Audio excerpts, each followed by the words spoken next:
शादी यानी विवाह एक अटूट रिश्ता है। जीते जी लोग इसे निभाते हैं, लेकिन कुछ ऐसे भी जोड़े हैं जो मरने के बाद भी अपने जीवन साथी का साथ नहीं छोड़ते और ऐसी ही घटना से प्रेरित होकर एक हॉरर कहानी, डरावनी कहानी भूत की पत्नी गोस्ट वाइफ आपके लिए प्रस्तुत है। मुझे आशा है कि यह कहानी आपको जरूर पसंद आएगी। एक दिन सुनीता की मौसी एक अच्छे लड़के का रिश्ता लेकर आती है। लड़की की फोटो बहुत ही सुंदर थी, जिसे देखते ही सुनीता के माता पिता मोहित हो जाते हैं और वह तय कर लेते हैं कि इसी लड़की से सुनीता की शादी करेंगे। सुनीता को भी लड़का अच्छा लग रहा होता है। सुनीता की मौसी लड़के वालों को रिश्ते के लिए हाँ कर देती है और अगले ही दिन लड़के के परिवार को आमंत्रित किया जाता है ताकि लड़का और लड़की एक दूसरे से मिलकर बात कर सके। अगले दिन जैसे ही लड़के वाले आते हैं, सुनीता की नजर लड़के पर पड़ती है और वह पहली ही नजर में उसे अपना दिल दे बैठती है।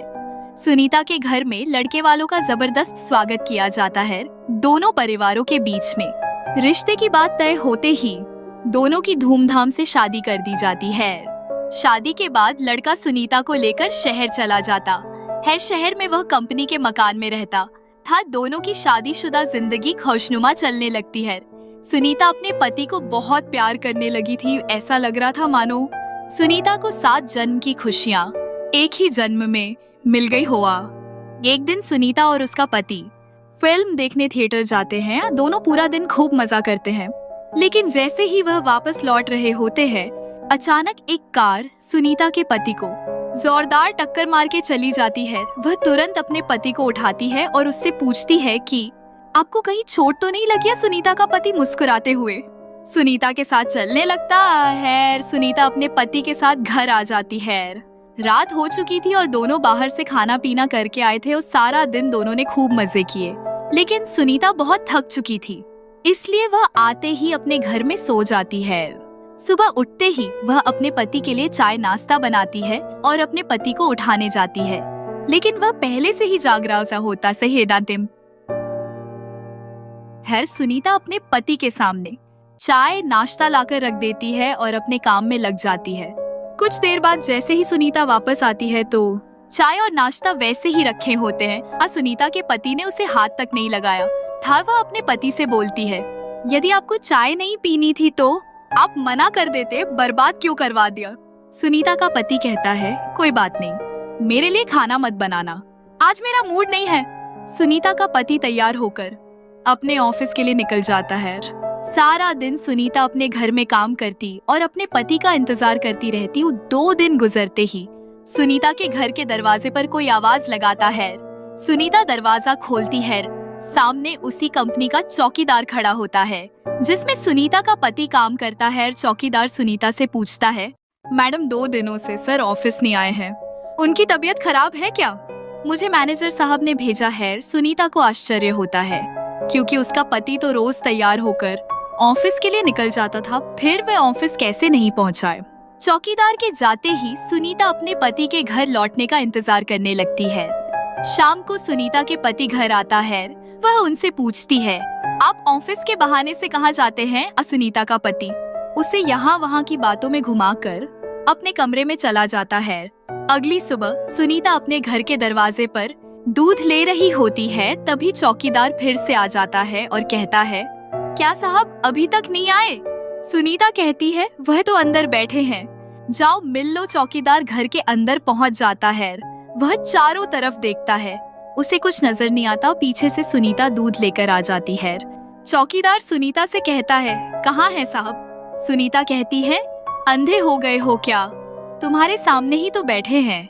लेकिन चौकीदार को सुनीता पागल लग रही थी क्योंकि सामने कोई नहीं बैठा था। दरअसल उस रात जो कार एक्सीडेंट हुआ था उसमें सुनीता के पति की जान जा चुकी थी। चौकीदार सुनीता से दोबारा कहता है, मैडम वहाँ कोई नहीं बैठा है।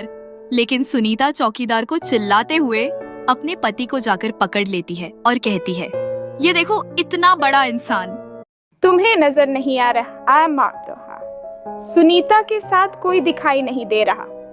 था चौकीदार वापस लौट जाता है और कंपनी में जाकर सारी बात कह देता है। जब कई दिनों तक सुनीता का पति काम पर नहीं आता तो कंपनी की तरफ से दिया हुआ कमरा खाली करने के लिए नोटिस भेजा जाता है। सुनीता नोटिस पढ़ते ही चिंतित हो जाती है और अपने पति से कहती है, आप कंपनी में काम कर रहे हैं, फिर क्यों हमें इस घर से निकलना होगा। सुनीता का पति भूत बन चुका था, लेकिन सुनीता उसे साधारण समझ रही थी। उसी शहर में एक पुराना घर था जो कई सालों से बंद पड़ा था और वहां कई भूतिया आत्माएं रहती थीं। सुनीता का पति उसे उसी घर में चलने को कहता है। सुनीता अपने पति की बातों में आ जाती है और उसके साथ जाकर वहीं रहने लगती है। सुनीता ने इंसानों से रिश्ता खत्म कर दिया था और अपने पति के साथ भूतिया दुनिया में ही जीना सीख गई थी। दरअसल सुनीता अपने पति की बातों से पूरी तरह संतुष्ट हो चुकी थी। सुनीता को इस भूतिया घर में ही धीरे धीरे डर का एहसास होने लगता है। वह अपने पति के अंदर बदलाव देख रही थी, लेकिन वह अपने पति के प्यार में इतनी दीवानी थी कि उसे एहसास ही नहीं था कि वह भूत की पत्नी गोस्ट वाइफ बन चुकी थी। कुछ दिनों बाद सुनीता के सास ससुर शहर आते हैं। सुनीता अपने पति से कहती है, मम्मी पापा का फोन आया था, वह 2 घंटे में स्टेशन पहुंच जाएंगे, उन्हें जाकर ले आओ। सुनीता का पति उससे बाहर जाने का बहाना कर देता है और उसी को स्टेशन जाने को कहता है। सुनीता अपने सास ससुर को स्टेशन से जाकर ले आती है। सास ससुर आते ही अपने बेटे यानी सुनीता के पति के बारे में पूछते हैं। सुनीता कहती है वह अब भी किसी काम से बाहर गए हैं, कुछ देर में आ जाएंगे। सुनीता अपने सास ससुर के आने से बहुत खुश थी। वह उनके खाने की सारी तैयारियां करने लग जाती है। लेकिन शाम होने के बाद भी जब सुनीता का पति घर नहीं आता तो सभी चिंतित हो जाते हैं। सुनीता के पति का फोन घर में ही रखा रहता था, इसीलिए वह उससे संपर्क नहीं कर पा रही थी सुनीता के साथ। उसके सास ससुर भी अपने बेटे से मिलने का इंतजार कर रहे थे। पूरी रात गुजर जाती है, लेकिन सुनीता का पति घर नहीं आता। सभी परेशान होकर उसका इंतजार करते रहते हैं। सुनीता के ससुर उसे पीने के लिए पानी मांगते हैं और जैसे ही सुनीता उनके लिए पानी लेने जाती है, उसे अचानक उल्टियां होने लगती है। सुनीता को उल्टी करता देख उसकी सास उसके पास आकर उसका हाल चाल पता करती है। बुजुर्गों का अनुभव विज्ञान से भी अधिक माना जाता है, इसीलिए सुनीता की सास उसे तुरंत बता देती है, लगता है तुम माँ बनने वाली हो बेटी।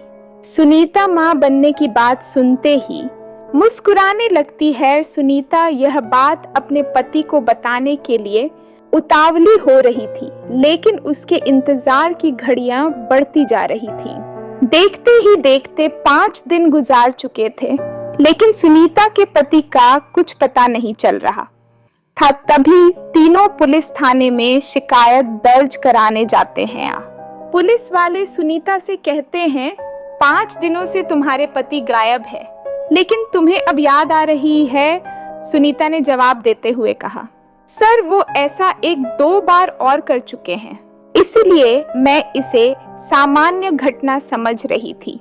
लेकिन जब 5 दिनों से उनका पता नहीं चला तो मुझे लगा हो सकता है वह कोई खतरे में हों। पुलिस FIR रिपोर्ट दर्ज कर लेती है और जांच पड़ताल शुरू कर देती है। पुलिस की तहकीकात शुरू हो चुकी थी और 2 दिनों में ही पुलिस को सुनीता के पति की सच्चाई पता चल जाती है और पुलिस वालों की बात सुनते ही सुनीता और उसके सास ससुर के पैरों तले जमीन खिसक जाती है। पुलिस के अधिकारी कहते हैं कि आपके पति तो 3 महीने पहले ही कार दुर्घटना में मर चुके हैं और लावारिस समझकर उनका अंतिम संस्कार भी नगर निगम के द्वारा कराया गया था, जिसकी रिपोर्ट सरकारी अस्पताल में मौजूद है। फिर आप कैसे कह रही है कि वह 5 दिनों से लापता है? लेकिन सुनीता यह बात मानने को तैयार ही नहीं थी, क्योंकि वह अपने पति के साथ 3 महीनों से दाम्पत्य जीवन गुजार रही थी और उसी के चलते वह गर्भवती भी हो चुकी थी। सुनीता पुलिस से अपने बच्चे का जिक्र करती है। जैसे ही पुलिस को यह बात पता चलती है कि उस मरे हुए इंसान का बच्चा सुनीता के गर्भ में है, तो वह सुनीता से कहते हैं, आप बच्चे का चेकअप करवा दीजिए, उसके डीएनए रिकॉर्ड से हमें पता चल जाएगा कि यह बच्चा आपके पति का है और उनके मरने के बाद यह आपके गर्भ में आया है, तभी आपकी बात पर सभी को भरोसा होगा। पुलिस वालों को सुनीता के चरित्र पर शक था, इसलिए वह इस परीक्षण कर रहे थे। सुनीता को सरकारी अस्पताल लाया जाता है और वहां बच्चे का परीक्षण किया जाता है, और जैसे डॉक्टरों के पास बच्चे की रिपोर्ट आती है तो उनके पसीने छूट जाते हैं, क्योंकि बच्चा साधारण नहीं था, वह 2 महीने का था, लेकिन उसका विकास 8 महीने के बच्चे के बराबर हो चुका था और अगले ही महीने वह जन्म लेने वाला था। डॉक्टर सुनीता के हालात के बारे में विचार कर ही रहे होते हैं कि अचानक सुनीता के पेट में दर्द बढ़ने लगता है। डॉक्टर सुनीता के इतने जल्दी बिगड़ते हुए हालातों को समझ नहीं पा रहे थे। सुनीता को आपातकालीन कक्ष लाया जाता है। सुनीता की डिलीवरी का समय आ चुका है और कुछ ही देर बाद सुनीता एक भूतिया बच्चे को जन्म दे देती है। सुनीता का बच्चा देखने में बहुत खूबसूरत था, लेकिन उसकी शारीरिक बनावट कुछ अलग थी। उसके दांत जन्म के साथ ही निकले थे और उसकी आंखें लाल थीं। डॉक्टरों ने ऐसा बच्चा पहली बार देखा था। डॉक्टर उसका शारीरिक परीक्षण करते हैं। बच्चे के शरीर के अंदर सभी अंग सामान्य इंसानों की तरह ही थे। इस बच्चे के बारे में प्रमाण मिलते ही पुलिस को यकीन हो जाता है कि सुनीता सही कह रही थी, यह बच्चा उसी के पति का है। पुलिस ने अपने जीवन में यह पहला केस था जहां कोई भूत पिता बना था। सुनीता को अपने पति के मौत की खबर पर यकीन नहीं था, लेकिन सभी के कहने पर उसने यह मान लिया था कि उसका पति अब इस दुनिया में नहीं है। इसीलिए वह अपने बच्चे और सास ससुर के साथ अपने गांव वापस लौट जाती है और अपने भूतिया बच्चे के साथ अपने पति की याद में जीवन बिताने लगती है। और इसी के साथ इस कहानी का पहला भाग समाप्त हो जाता है।